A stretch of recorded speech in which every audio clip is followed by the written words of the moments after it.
नमस्कार, news one India देख रहे हैं आप और आपके साथ मैं हूं अंशिका पाठक। बुलेटिन की शुरुआत करेंगे बड़ी खबर के साथ। लखनऊ से इस वक्त की बड़ी खबर, धर्मांतरण मामले में चार्जशीट दाखिल की गई है। उमर गौतम समेत 6 अभियुक्तों के खिलाफ चार्जशीट। यूपी एटीएस ने फाइनल की 6 आरोपियों के खिलाफ चार्जशीट। धर्मांतरण को लेकर मामले में हुई थी गिरफ्तारी और अब चार्जशीट दाखिल की गई है। इस मामले में उमर गौतम समेत 6 अभियुक्तों के खिलाफ चार्जशीट दाखिल की गई है। यूपी एटीएस ने फाइल की 6 आरोपियों के खिलाफ चार्जशीट। धर्मांतरण को लेकर मामले में हुई थी गिरफ्तारी।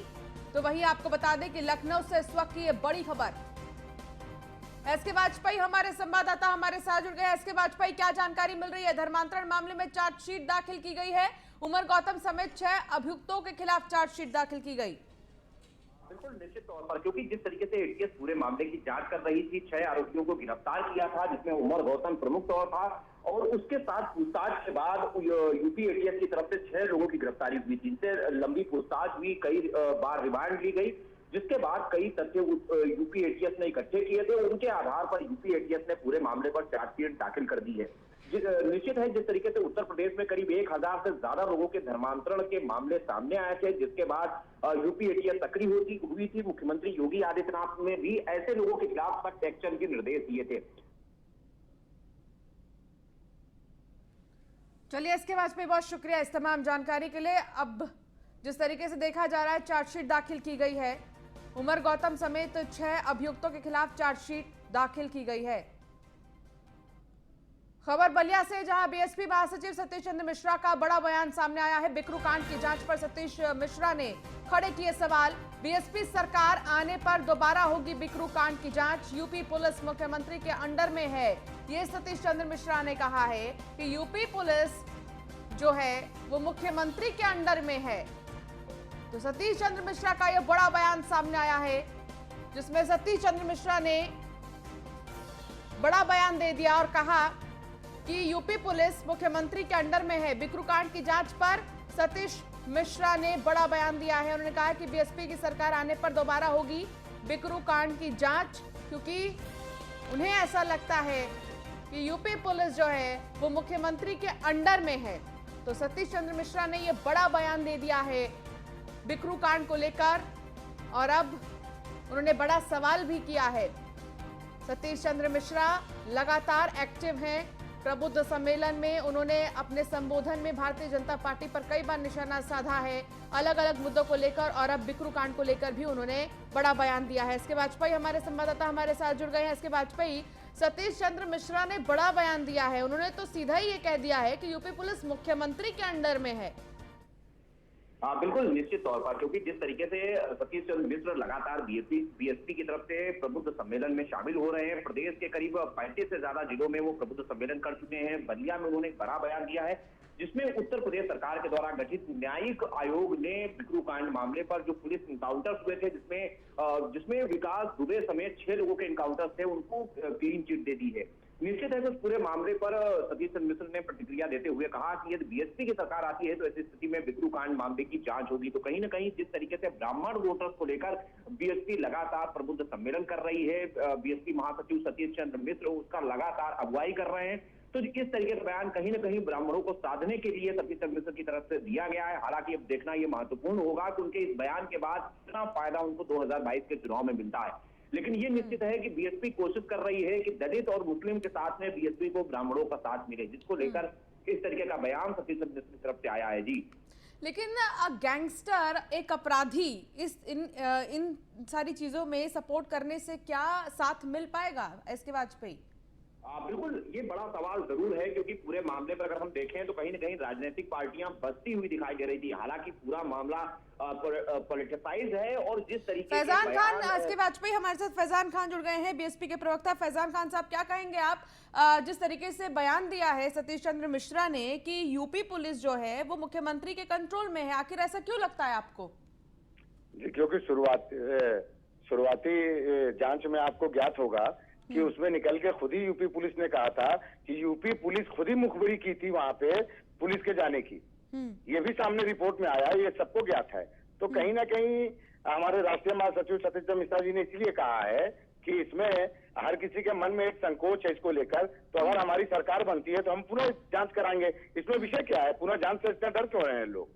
लेकिन पुनः जांच अगर हो रही है, आप उसमें अगर दिक्कत क्या है? सपोर्ट कर रहे हैं इस चीज को, लेकिन अगर आप इस पर सवाल खड़े कर रहे हैं पुलिस को जो क्लीन चिट दी गई है उस पर, तो बात यह आ रहा है कि आप राजनीतिक लिहाज से कर रहे हैं, आप ब्राह्मणों को साधने के लिए गैंगस्टर का साथ दे रहे हैं।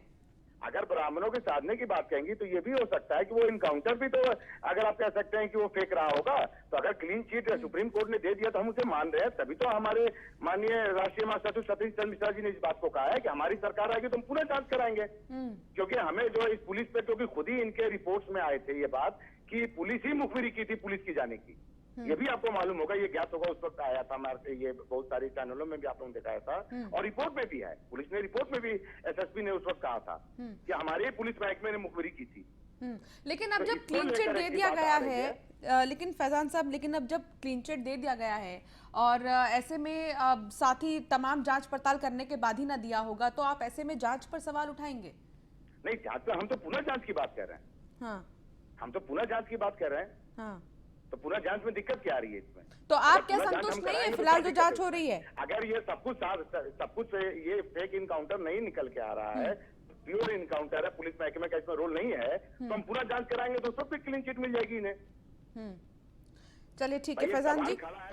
ठीक है फैजान जी, बहुत शुक्रिया तमाम बातचीत के लिए, अपना समय देने के लिए। तो बीएसपी सरकार आने पर दोबारा होगी बिक्रू कांड की जांच, ये कहा है सतीश चंद्र मिश्रा ने। इसके अलावा उन्होंने ये भी कहा है कि यूपी पुलिस मुख्यमंत्री के अंडर में है।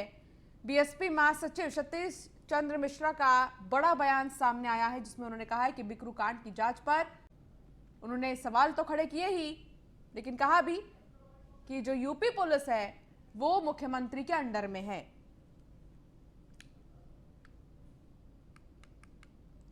अनुराग भदौरिया हमारे साथ समाजवादी पार्टी के प्रवक्ता जुड़ गए हैं। अनुराग भदौरिया, जिस तरीके से सतीश चंद्र मिश्रा ने यह बयान दिया है कि यूपी पुलिस जो है वो मुख्यमंत्री के अंडर में है, उन्होंने जो क्लीन चिट दी गई है पुलिस को उससे भी वो खुश नहीं है, क्या कहेंगे आप? एक बात तो इस जांच से साफ हो गई है कि उत्तर प्रदेश के अंदर में पुलिस प्रशासन और अपराधियों का मिली भगत है, क्योंकि उसमें साफ साफ कहा गया है कि रिपोर्ट में कि अपराधी विकास दुबे को पहले ही पता चल गया था कि पुलिस आने वाली है। तो इसके मतलब उत्तर प्रदेश के अंदर में जो अपराध खत्म नहीं हो रहा है, इसकी वजह यह है कि लगातार जो उत्तर प्रदेश में अपराध बढ़ रहा है, ये उत्तर प्रदेश की पुलिस प्रशासन और अपराधी की मिली जुली साठगांठ चल रही है उत्तर प्रदेश के अंदर में। तभी महिलाओं का अत्याचार तेजी से यहाँ पे बढ़ा है, तभी यहाँ पे दिन दहाड़े चोरी, डकैती, हत्या, लूट मार, बलात्कार बढ़ा है। ये उस रिपोर्ट में साफ साफ कहा गया है। तो इसके मतलब उत्तर प्रदेश के अंदर में अपराधी का बोलबाला है। यहाँ पे जो सरकार है वो अपराधियों को संरक्षण दे रही है, साफ सुथरी सी बात है। हाँ, लेकिन ऐसे में सत्ता पक्ष की तरफ से ये कहना है कि अगर इस पूरे मामले में जांच करने के बाद ही क्लीन चिट दिया गया है तो ऐसा क्यों कहा जा रहा है? क्या गैंगस्टर का सहारा लेकर ब्राह्मणों को साध लिया जाएगा? देखिए, उत्तर प्रदेश के अंदर में चोरी, डकैती, हत्या, लूट मार, बलात्कार, अपहरण तेजी से बढ़ा है और इसके जिम्मेदार सरकार है उत्तर प्रदेश की।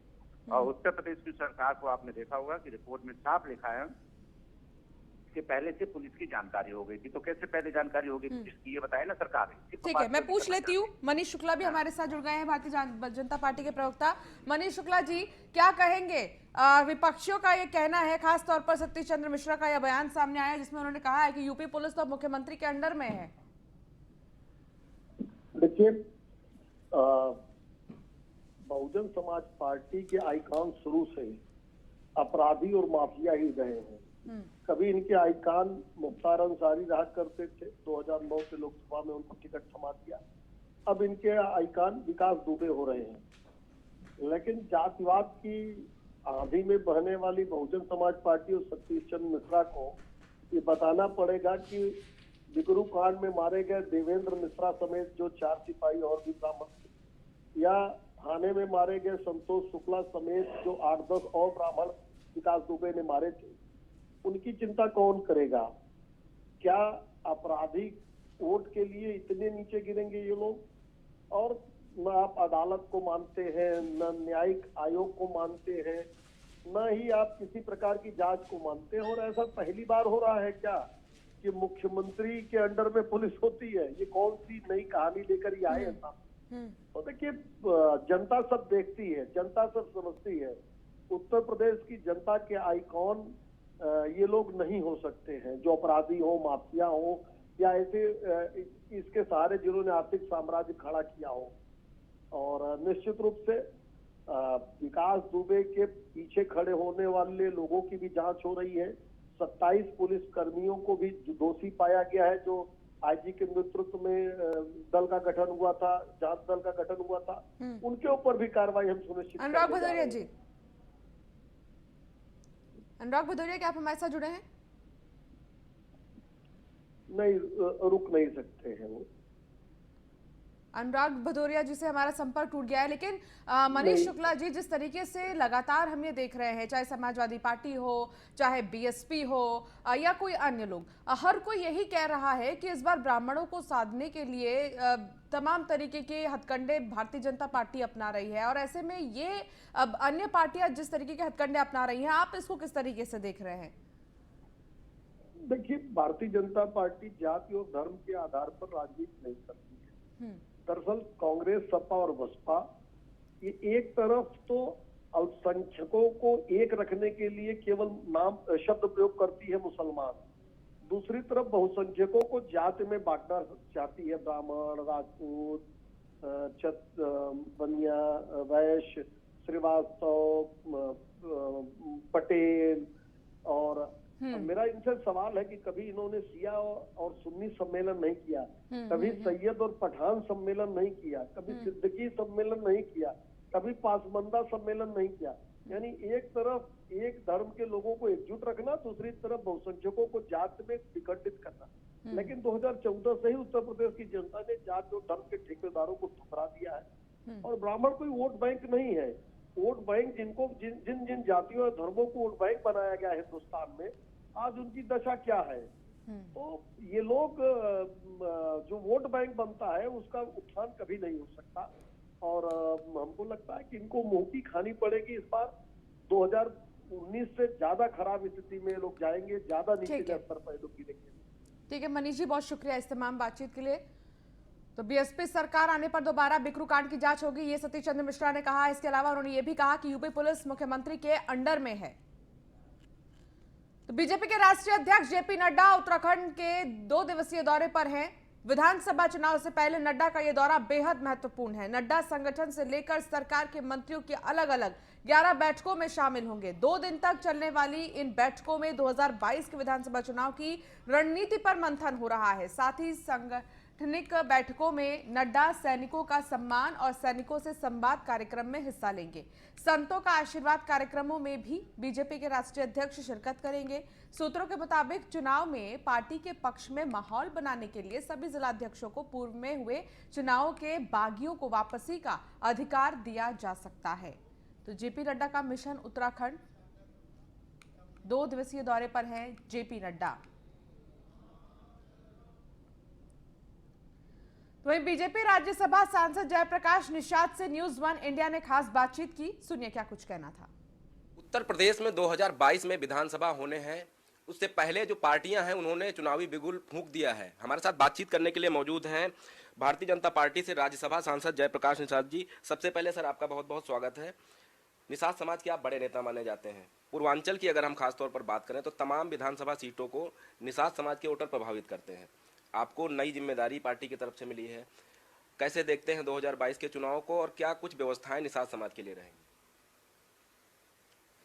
2022 का चुनाव अपने आप में खुद उत्तर प्रदेश और इस देश की सरकार श्री मोदी जी और योगी जी ने जो विकास कार्य किए हैं, निश्चित तौर पर आप समझ लीजिए कि आने वाला समय किसी और का नहीं, भारतीय जनता पार्टी का ही होगा। लेकिन आपको मैं बता दूं, आज एक बहुत बड़ा मुझे पूरे प्रदेश में मछुआ प्रकोष्ठ का प्रदेश अध्यक्ष बना करके उन्होंने भेजा है। आज पूरा समाज बहुत गौरवान्वित महसूस हो रहा है। संसद सत्र में सर आपने एक मांग की थी कि जो पिछड़े समाज से लोग आते हैं उनको आरक्षण दिया जाए। पिछड़े समाज के बच्चे मेहनत करते थे और बहुत कठिन, जिनके पास रहने के लिए घर नहीं, जिनके पास स्कूल जाने के लिए साधन नहीं, फीस भरने की व्यवस्था नहीं, ऐसे लोगों को सरकारी मेडिकल कॉलेजों में पहुंचने में थोड़े थोड़े नंबरों से, और जो लड़के रह जाते थे, जो बच्चे रह जाते थे और जो भाई बहन रह जाते थे, उनके लिए ये कितना बड़ा फैसला उन्होंने जो 27% का आरक्षण पूरे ऑल इंडिया ओवर पूरे नेशनल में जो आदरणीय प्रधानमंत्री जी ने लागू किया है, आज उन पिछड़े वर्ग के नौजवान भाई बहनों में इतनी खुशी की लहर है कि अब हम लोग डॉक्टर बनेंगे। तो हमारे साथ बातचीत कर रहे थे भारतीय जनता पार्टी से राज्यसभा सांसद जयप्रकाश निषाद जी, जिनका साफ तौर पे कहना है कि जो भारतीय जनता पार्टी का नारा है सबका साथ, सबका विकास और सबका विश्वास, उसी की तर्ज पर चुनाव लड़ा जाएगा और 2022 में प्रचंड बहुमत से उत्तर प्रदेश में भारतीय जनता पार्टी सरकार बनाएगी।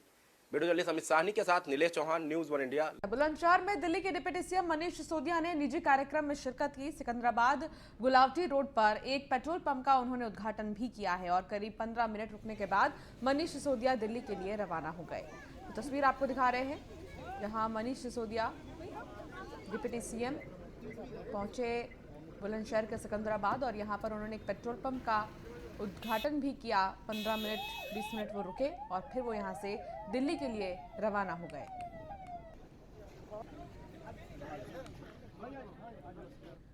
और चलिए इस बुलेटिन में फिलहाल इतना ही। अब बने रहिए न्यूज़ 1 इंडिया के साथ। नमस्कार।